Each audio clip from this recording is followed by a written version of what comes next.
concerne le point 18 et le projet de création d'une commune nouvelle. Alors ce point est extrêmement important. On voit aujourd'hui au niveau de la communauté de communes à quel point il est difficile d'engager la réflexion sur la création de nouvelles recettes et surtout la manière dont on va pouvoir compenser la baisse des dotations du territoire. Alors on peut faire un rappel historique très rapide. Aujourd'hui la collectivité, la communauté de communes a des difficultés financières, non pas parce qu'il y a eu des investissements à considérer, mais bel et bien parce que dans le cadre d'un plan pluriannuel d'investissement qui a été monté en 2009, des investissements structurants pour le territoire ont été menés. On a construit un abattoir, on a reconstruit une caserne des pompiers, on a eu l'opportunité, grâce au syndicat de l'eau du Morbihan, de reconstruire une unité de production d'eau potable, et puis on a finalisé la reconstruction de la station d'épuration de Bruité.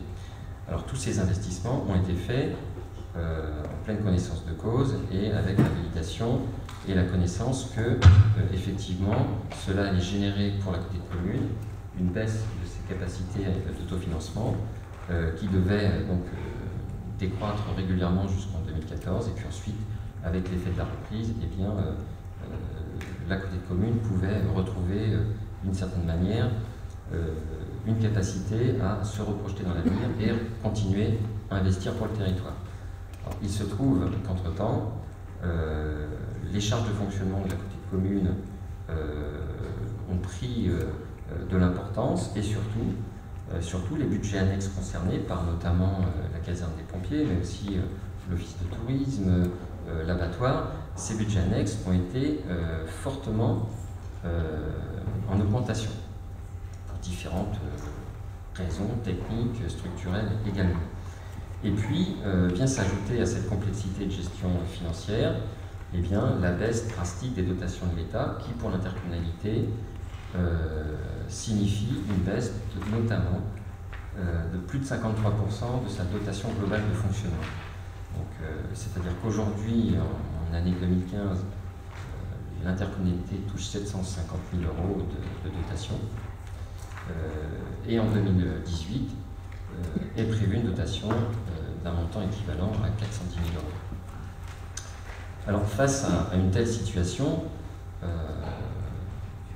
en responsabilité, on a le devoir de se pencher sur les possibilités qui sont offertes aux élus pour essayer de résoudre cette problématique. Alors depuis quelques mois, depuis un peu plus de 8 mois maintenant, on a mis en place un comité de pilotage pour le toilettage des compétences, pour essayer de voir toutes les opportunités, les possibilités de faire des économies sur les charges de fonctionnement, et puis surtout pour essayer de voir s'il y a des services publics sur lesquels l'intercommunalité finalement n'exerçait pas toute sa compétence ou n'avait pas toute sa compétence. Donc l'idée, c'est vraiment de toiletter pour faire des économies, et puis en même temps, on a lancé en novembre 2014 la programmation du schéma de mutualisation qui est obligatoire pour l'intercommunalité, donc schéma de mutualisation en charge de l'intercommunalité pour sa réalisation et sa mise en place. Mais on s'est rendu compte au fur et à mesure de l'élaboration, la constitution des différents sujets sur lesquels nos communes auraient pu mutualiser, qu'il y avait d'énormes difficultés à mutualiser, et en tout cas que la solution de la mutualisation n'était peut-être pas une solution qui pourrait être à même d'apporter véritablement de la respiration à l'intercommunalité. Alors, cela étant dit, depuis plusieurs mois, il y a l'initiative du maire de Sauzon, les communes ont été amenées à réfléchir sur la création d'une commune nouvelle. On sait ce qu'il en est, et j'ai pensé de mon devoir aujourd'hui, en tant que président de la communauté de communes, de poser la question au conseil intercommunautaire pour savoir quelle était la position des uns et des autres sur cette proposition de créer une commune nouvelle pour Belle-Île, qui pourrait être, j'emploie bien le conditionnel, qui pourrait être une solution qui apporterait eh bien, un petit peu plus de respiration à notre collectivité, à nos collectivités, et ce afin de pouvoir développer le projet de territoire. Parce qu'aujourd'hui, on a vraiment, moi j'ai l'impression que le comité de pilotage du toilettage a fait le tour de la question. Il reste encore quelques pistes à explorer, mais on voit bien qu'on va être en difficulté pour dégager de l'autofinancement au niveau de l'intercommunalité. Et à partir de ce moment-là, quand on sent que le moteur est grippé, eh bien on s'interroge. Il y a une panne mécanique et il faut s'interroger sur la solution à mettre en place pour que cette panne mécanique eh bien, puisse être résolue afin que BELIM puisse continuer à avancer sur ses projets. On a parlé tout à l'heure du contrat de plan avec le syndicat mixte du Pays d'Auray, du contrat de plan avec l'association des îles du Ponant, avec l'État. Si demain on n'a plus les moyens d'engager les financements de nos projets, eh bien ce qu'on envisage, ce qui est proposé à Lille, c'est eh bien d'être dans une situation d'attente. Et ça, moi aujourd'hui, j'ai le devoir de poser la question à la collectivité, à l'intercommunalité. Alors, cette question... Oui. Juste un petit complément, une petite synthèse. Donc là, moi, je m'exprime en tant que maire de Sauzon, et quand j'emploierai le nous, ça signifie uniquement Sauzon.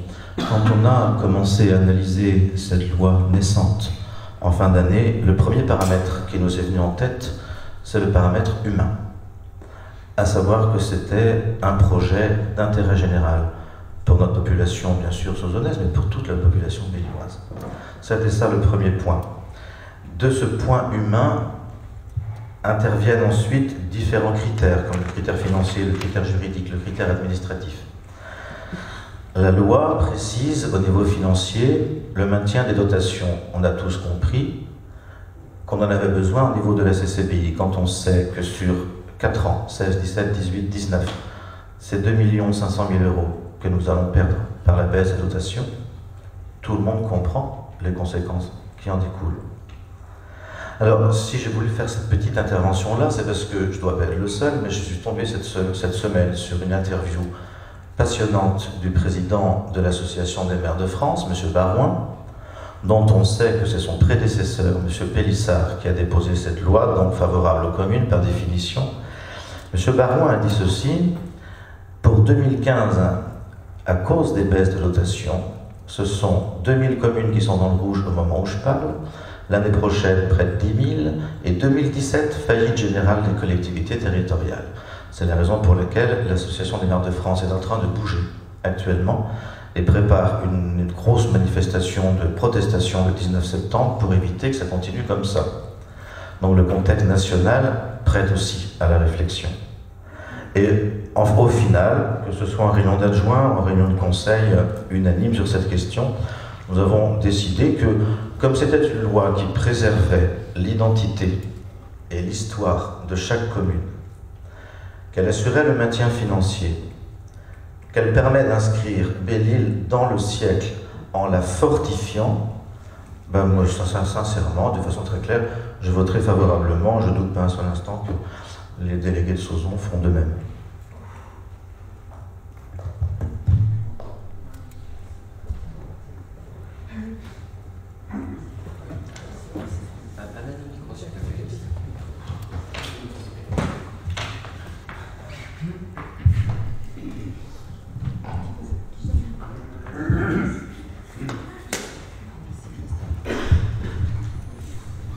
Juste quelques mots. Je me pose la question, qu'est-ce qui se passe ici? Bangor et Locmaria se sont prononcés contre la commune nouvelle. Donc le président de la communauté de communes essaye de passer en force. Et la communauté des 4... démocratie qui fonctionne, madame. Tu peux me laisser terminer, s'il te plaît? La démocratie, c'est aussi de laisser parler les maires des communes concernées.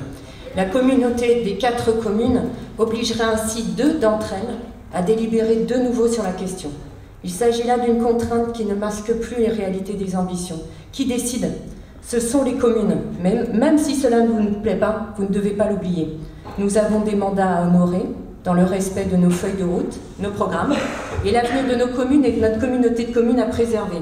La campagne est terminée depuis mars 2014, mais pas pour tout le monde. Alors quand j'entends qu'il faut gagner la bataille, nous ne sommes pas en guerre, mais il faut quand même se battre. Quel spectacle! On est démocrate si on est pour la commune nouvelle, on ne l'est pas si on est contre. Donc si on n'est pas d'accord, on ne mérite pas d'être reconnu. Ce climat délétère est épuisant et inconsistant. Qu'est-ce qui fait que nos habitants se plaisent dans nos 4 communes? C'est la richesse de notre île, la diversité entre nos 4 communes, l'attachement de chacun à l'ensemble des communes. Soyons fiers d'être de Crouillon, Calastrel, Cosquette, Bord-du-Star, Bord-Nord, de Locmaria, de Bangor, de Sauzon, de Le Palais, de Belle-Île. L'identité belliloise, c'est tout cela à la fois. Et bien sûr, quand on est sur le continent, on est bellilois, ailleurs breton et à l'étranger français. Mais ici, on se connaît tous. Il y a les agitateurs, les anarchistes, les semeurs de pagaille, les grands penseurs, les ambitieux, et la majorité silencieuse qui observe ce spectacle et qui se désole. Et les Bellilois ne sont pas dupes. Ils ont bien compris où certains voudraient nous mener. Comment vouloir une commune nouvelle dans un tel contexte, ni en l'existant même des communes et de leurs élus? Comment se dire démocrate quand on ne respecte pas ses pairs? Comment ne pas vouloir mutualiser quand vous voulez fusionner? Quand on dit non à la mutualisation, oui à la commune nouvelle, mais ce n'est pas cohérent. J'entends ici et là certains se désoler des querelles de personnes. Mais il ne s'agit pas de cela. Peu importe les personnages, c'est réglé depuis bien longtemps et cela ne m'intéresse pas.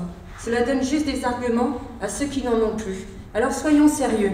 La CCBI doit faire face à des difficultés financières depuis 2013 qui ne sont pas insurmontables si les sujets sont mis à plat et travaillés. Il faut faire des économies, on l'a dit juste avant, et rechercher des sources de profit. Monsieur Combeau, ancien trésorier de Belle-Île, l'avait anticipé dès 2009. Ma crainte est de constater qu'aucune solution ne souhaite être trouvée pour réduire les charges de fonctionnement, afin d'imposer la commune nouvelle comme unique alternative aux difficultés. Or, quelles que soient les institutions, les gouvernances, la réalité des difficultés demeurera si rien n'est fait, commune nouvelle ou pas. Quand on n'a plus les moyens, il faut réduire son train de vie. Je m'inquiète face à un président de la communauté de communes qui n'entend pas les communes, qui ne reconnaît pas leur place et souhaite peut-être la disparition de la collectivité qu'il préside. S'il persiste dans ses certitudes, la CCBI va au-devant de grandes difficultés. Alors que le projet de loi NOTRe, qui devait être adopté aujourd'hui, permet à notre communauté de communes insulaires d'être maintenue. Encore faut-il le vouloir. L'avantage d'une communauté de communes devrait être de diriger dans le consensus et l'intérêt de toutes les communes. Mais j'ai encore l'impression ce soir que nous en sommes loin.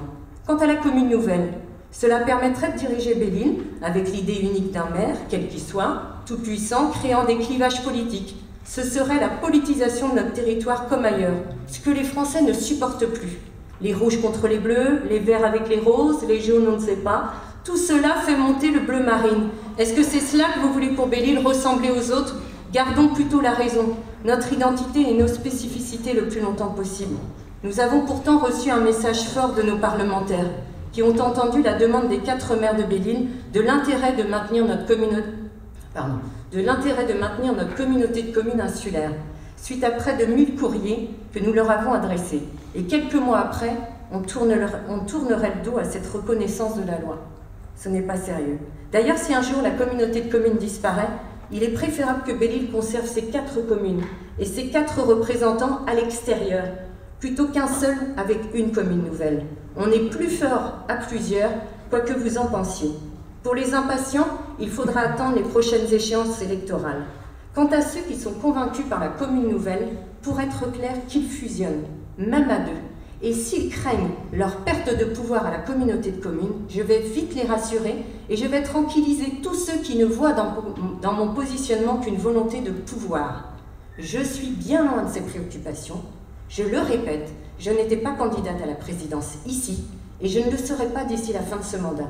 Mais j'invite ceux qui sont attachés à leur pouvoir à bien réfléchir à ce qu'ils sont en train de faire. Essayer d'imposer un modèle unique, sans base solide et bien risqué. Je considère, et je ne suis pas la seule à le penser, que la commune nouvelle, effectivement, est une coquille vide. S'il n'y a pas de projet commun, j'estime que ce sujet n'a donc pas d'avenir.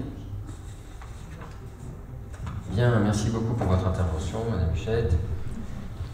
Cela étant dit, je rappelle que le projet de création d'une commune nouvelle peut être fait à la demande de l'organe délibérant d'un établissement public de coopération intercommunale à fiscalité propre, ce qui est le cas de la communauté de communes, en vue de la création d'une commune nouvelle en lieu et place de toutes ces communes membres. C'est bien la raison pour laquelle je me permets aujourd'hui effectivement de vous solliciter pour me donner votre avis sur la pertinence de la création d'une commune nouvelle sur le périmètre de l'intercommunalité. La commune nouvelle a pour objectif essentiel d'être l'organe délibérant qui sera en capacité de mettre en place le projet de territoire. Je crois qu'aujourd'hui, et ceux qui ont travaillé dans les commissions de la collectivité ont pris conscience de la difficulté financière et de l'état de la baisse drastique des dotations qui va nous être imposée. Ne pas être conscient de ce fait, se rassurer en disant on va faire des économies et ça sera suffisant, je pense que c'est préempter l'avenir du territoire et que malheureusement on n'aura pas la capacité de faire des économies. On l'a bien vu tout à l'heure, on a tous hésité à faire en sorte de recruter du personnel parce qu'on se dit que ce n'était pas le moment. On a tous hésité, on a voté contre les possibilités d'augmentation de recettes et on voit bien que toutes les pistes qui sont explorées, et dans le public tout à l'heure il y aura une question qui nous sera posée et effectivement, voilà, dans la quête de nouvelles recettes, on voit bien que les décisions sont difficiles à prendre, parfois compliquées, et si on ne trouve pas de nouvelles recettes, eh bien il faudra faire des augmentations d'impôts, et si les augmentations ne suffisent pas, eh bien il faudra supprimer des services publics. Et ça, c'est une réalité de notre territoire. Et après, à chacun d'en avoir conscience, de l'estimer à son juste niveau, à son juste degré. Et voilà, moi, en tant que président de la petite commune, j'ai le devoir de poser le sujet et de prendre auprès de vous votre avis pour savoir si, eh bien, créer une commune nouvelle à Belle-Île peut être un des leviers qui permettra à Belle-Île de continuer sa phase de développement telle que l'intercommunalité a su le faire jusqu'à aujourd'hui. Ça fait 40 ans que l'intercommunalité existe, ça fait 40 ans qu'à Belle-Île on travaille ensemble avec des présidents successifs et ça n'a jamais posé de soucis particuliers. Les consensus ont toujours été trouvés et le territoire de Belle-Île a toujours su profiter des opportunités qui lui étaient offertes pour avancer et rendre à la population le niveau de service auquel elle attend. Alors, on était il y a quelques années 6 vues, on est passé 6 VOM, on est passé district, on est comité de commune aujourd'hui. Très sincèrement, si demain on doit créer une commune nouvelle, en tant que président, je disparais. Alors certains vont s'en satisfaire, et tant mieux. Et puis voilà, et pour autant, moi je n'ai pas d'intérêt personnel à promouvoir cette commune nouvelle. Je ne pense qu'à la défense de l'intérêt général et à la capacité que vont avoir nos collectivités à continuer leur travail et leur mission auprès du service public. Alors, la délibération que je vous proposerai, sur laquelle je vous demanderai de voter, est la suivante. C'est une délibération qui a été écrite par notre juriste. Donc c'est bien en vertu de l'article L213-2113-2 qu'à la demande de l'organe délibérant de l'établissement public de coopération intercommunale et à fiscalité propre de la CCBI, en vue de la création d'une commune nouvelle, en lieu et place de toutes ses communes membres, eh bien, Monsieur le Président rappelle les objectifs poursuivis par ce projet. Permettre l'émergence d'une nouvelle collectivité plus dynamique, plus attractive en termes économiques, sociaux, culturels et sportifs. Assurer le développement de projets du territoire au bénéfice de tous. Maintenir et améliorer un service public de proximité au service des habitants du territoire en mutualisant tous les moyens humains, matériels et financiers. Optimiser les ressources financières du territoire. Le conseil communautaire, après en avoir délibéré, valide la création d'une commune nouvelle à compter du 1er janvier 2016, en lieu et place des communes de Locmaria, Bangor, Sauzon et Le Palais.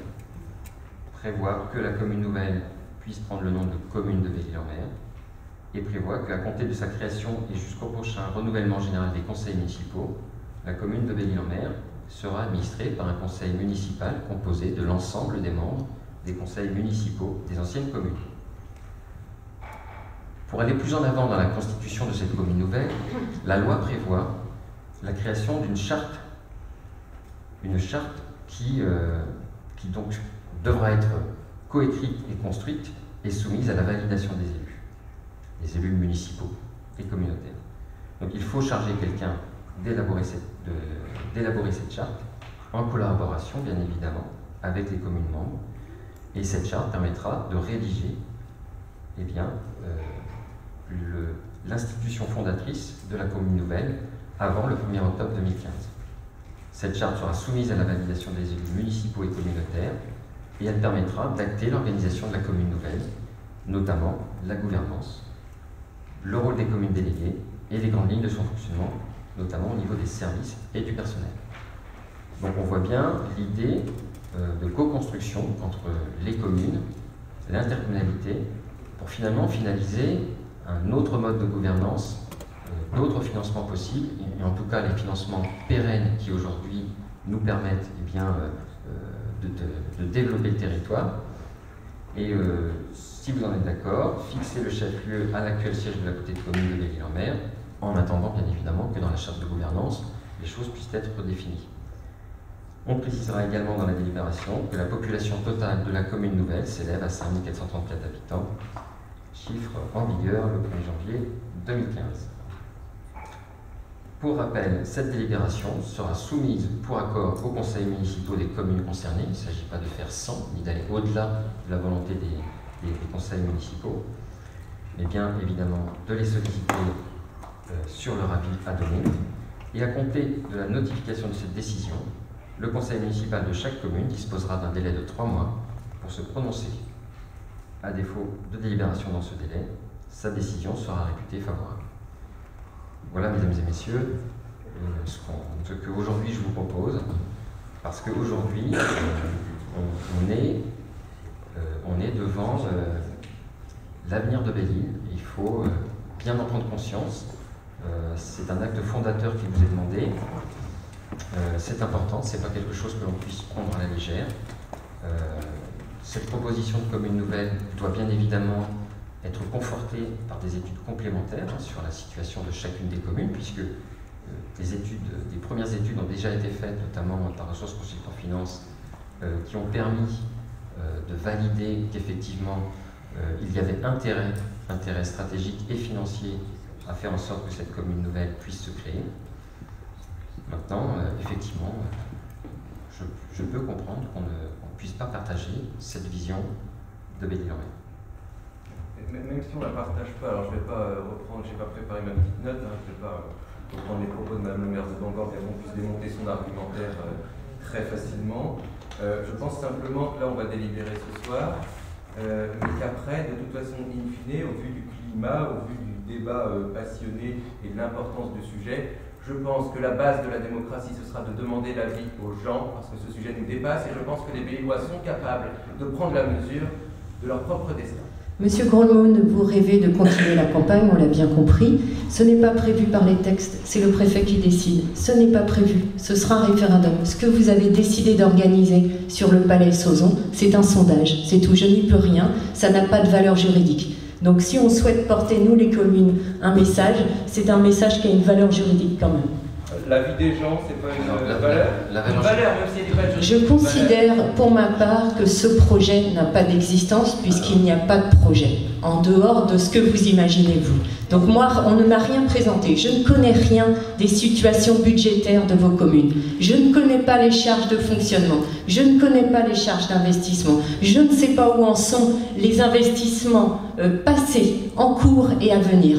Donc j'estime que nous n'avons pas les éléments pour nous prononcer. Mais oui, vous refusez le débat. Vous avez voté en conseil municipal à Bangor. Comment voulez-vous avoir ces éléments? Je refuse le débat. Non, je ne crois pas. Je crois que c'est à moi qu'on refuse le débat puisque les communes sont légitimes, sont souveraines, elles ont décidé, et ici ce soir, vous êtes en train de nier l'existence et la valeur des communes. C'est grave. Démocratie, madame. C'était là la réunion de restitution sur l'étude? Non, parce qu'on n'a pas voulu que je la prépare avant en me donnant l'étude au préalable, bien entendu. Et cette étude, on peut en reparler. Qu'est-ce qu'il y a là-dedans? On parle des dotations, c'est pas juste. Il manque les dotations de l'année 2015.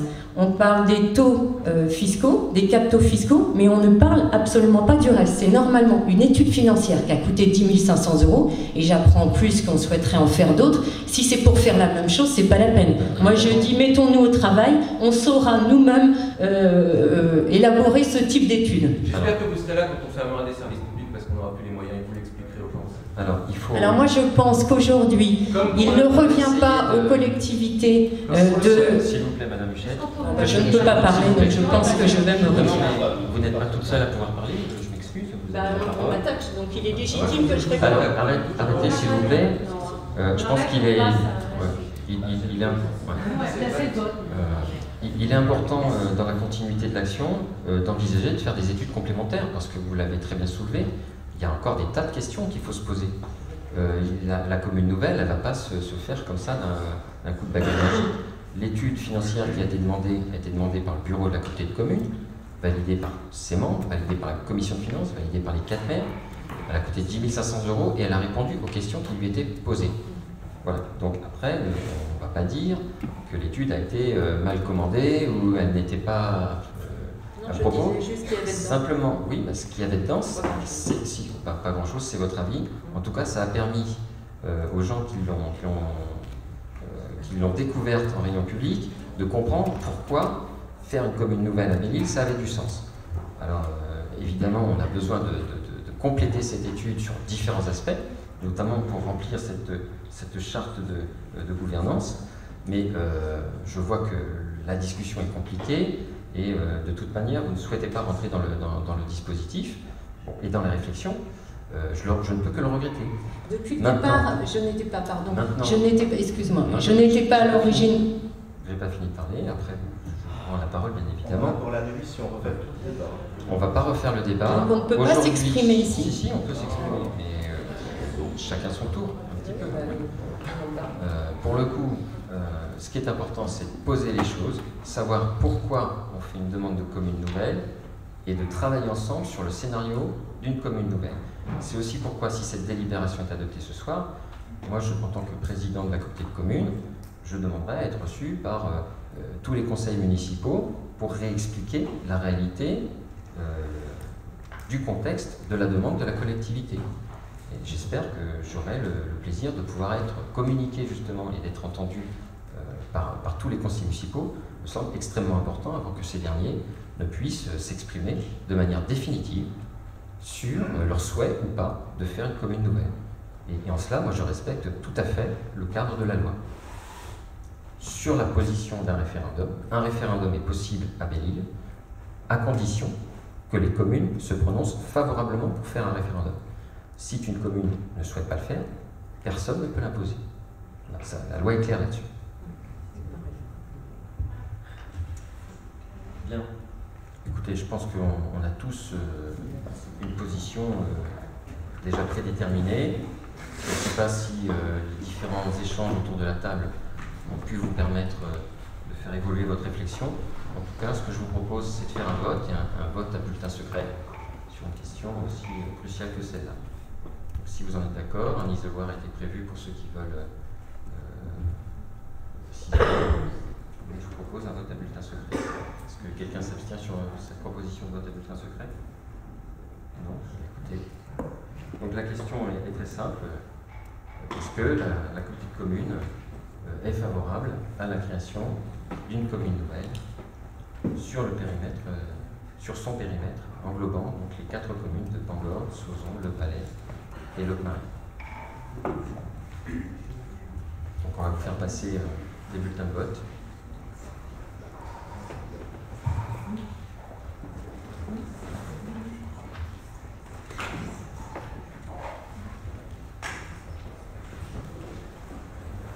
Donc favorable, oui, évidemment, et défavorable, non, évidemment.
Baptiste, tu pourras procéder au dépouillement, s'il te plaît, comme tu es le plus jeune de l'Assemblée.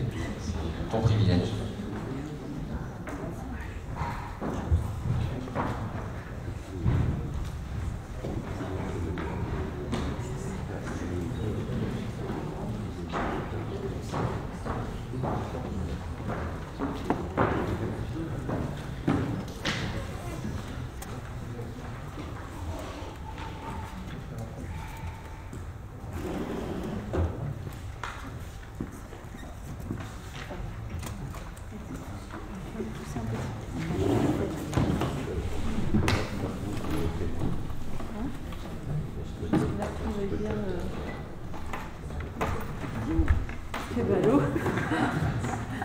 Voilà, comme ça.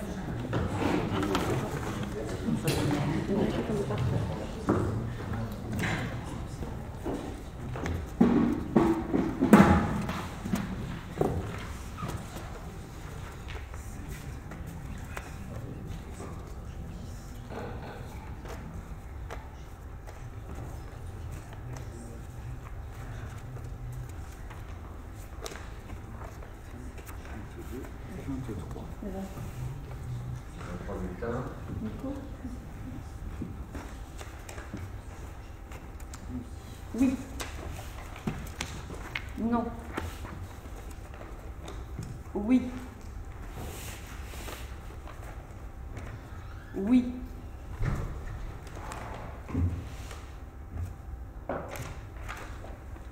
Défavorable.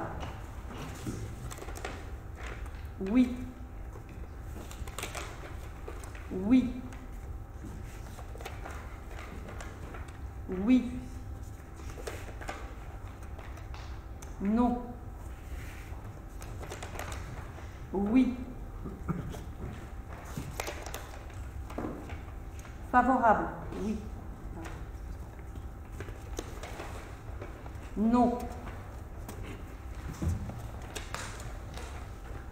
Non.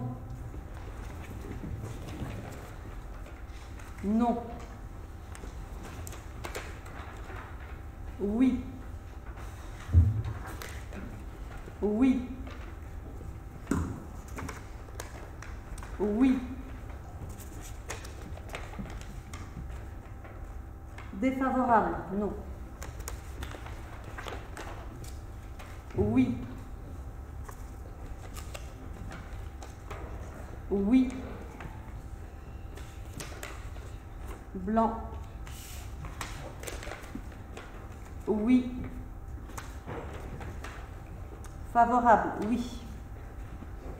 Donc un blanc. 1, 2, 3, 4, 5, 6, 7, non. 1, 2, 3, 4, 5, 6, 7, 8, 9, 10, 11, 12, 13, 14, 15, oui. Est-ce que c'est bon? Bien, je vous remercie. Bien, écoutez, la communauté de communes acte donc le fait de son souhait de créer une commune nouvelle, et elle signifiera à ses communes membres cette décision, cette orientation, et les communes membres auront 3 mois pour délibérer favorablement ou défavorablement à cette proposition.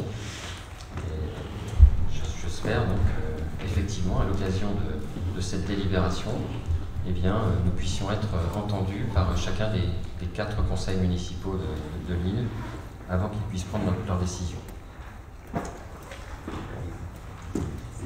Alors, les questions diverses. Audit bilan 2014, Christine, moi je ne l'ai pas. Non, c'est Madame Leblanc. C'est Madame Leblanc. Ah, c'est à la réunion. Voilà, donc Madame Leblanc, je vous en prie, prenez la parole.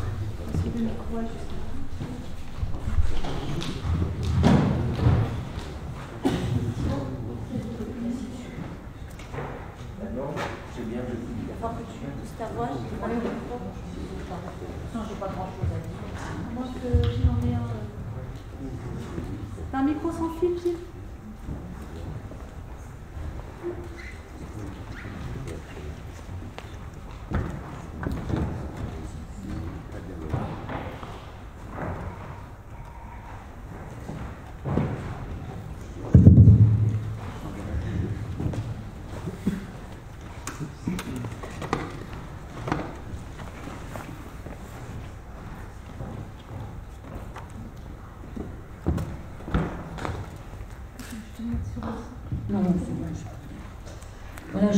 l'Assemblée générale de la ville, agence départementale d'information sur le logement. Sur Belle-Île, 48 ménages en 2014 ont été aux permanences. Il y a 2 permanences par mois situées au CISE. Beaucoup de renseignements se donnent par téléphone, 75% sur Belle-Île, alors que dans le 56, ça fait 48% simplement de communication téléphonique. 54% des questions sont sur le locatif, 21% sur le financement de l'accession à la propriété et 21% sur l'amélioration de l'habitat. Il y a également le pôle départemental de lutte contre l'habitat indigne, et sur Belle-Île, plus sur le Palais, il y avait 10 situations repérées, où on essaye de faire des dossiers pactes pour l'amélioration de l'habitat. En fait, ce qui m'a un peu interpellée, c'est surtout les gens qui achètent maintenant, par exemple sur le Bon Coin, une maison, ils ont un coup de foudre, et à la banque on leur fait tout de suite un prêt, mais on sait que, et ça dans l'organisme le savent mieux que moi, qu'il faut des normes en conformité très très importantes. L'électricité, on va prendre un exemple, l'électricité c'est 4 600 €, une ventilation mécanique 1 600 €. Une suppression, si c'est de l'assainissement collectif, ça fait 3 500. Enfin, ce sont des prêts qui ne sont pas prévus et des gens qui achètent, qui se trouvent absolument dans l'embarras. Et voilà, donc ce que je peux dire, si on a des cas parmi nous de gens qui veulent acheter, c'est qu'ils essayent d'appeler la ville avant d'acheter. Voilà. Merci beaucoup Madame Leblanc. Est-ce qu'il y a d'autres questions diverses à aborder? Pas d'autres questions? Bien écoutez, je vais lever la séance. Prochain conseil intercommunautaire le 10 septembre. Je vais vous souhaiter à tous de bonnes vacances et puis à très bientôt. Je peux passer